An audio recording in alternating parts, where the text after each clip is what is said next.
Este video es presentado por el Sistema Ciencia Garza Educativa de la Universidad Autónoma del Estado de Hidalgo. Para mayor información, visítanos en www.uaeh.edu.mx. Gracias por aprender.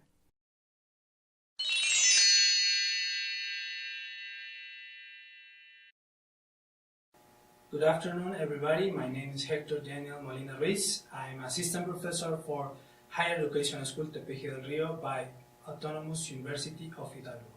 Today we will cover the topic General Heory Systems Basis. What do we have in the agenda? We will check first the general system classification, open and closed systems. Then we will take general systems theory on industrial engineering, and we will finish with the conclusion.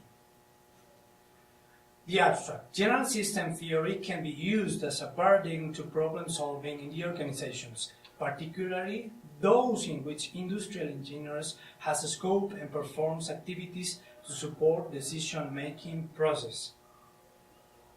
Here we have motivator questions. Does general systems theory's basic concepts are useful in organization context? Well, the main answer we will find in the organization is yes, because every theory, every concept, every knowledge we have to apply in the organizations, of course, it is useful. General classification for systems is, we have two different kind of classification. The first ones is those natural systems. We can have a sub-classification here in hard and soft systems. A hard system, for example, in natural environment could be a person, a plant, a tree. In the case of soft system, we can consider a rock, for example. And we have also those systems made by man.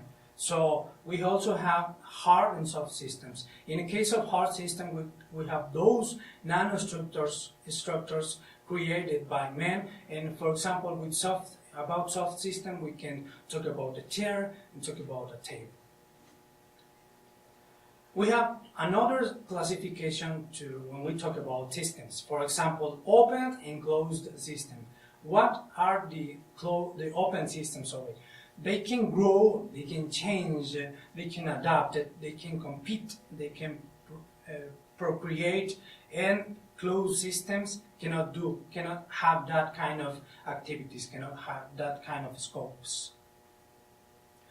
An open system is a system who has certain kind of synergetic, which means it has interactions inside of the own system. It also has a hierarchically integration, which means it has different levels of integration inside of the system.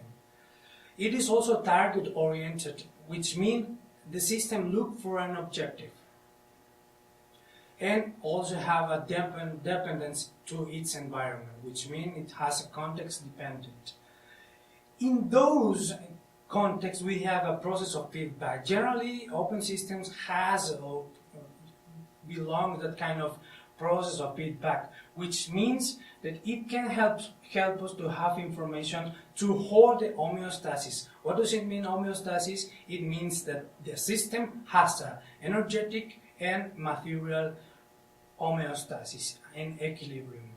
General systems theory is very important for industrial engineering, because we have certain kind of aspects that we can cover and we support with general system theory. For example, inside of the organization we can design, ensure, and control most of the organizational processes. We also can reduce time, cost, and energy, and it helps us to avoid those that we call firefighting inside of the organizations, inside of the industry. We also can meet the results, the weighted results and the wizard results. The industrial engineering has also that importance about the general system theory to promote organizational development through the effective, efficient, ethical, and aesthetic performance of an industrial engineer. As a conclusion, we can say that general system theory is a good framework to contextualize and analyze organizations in order to support decision-making process to problem-solving scope. There we have some suggested references to go beyond on that topic, and thank you for your attention.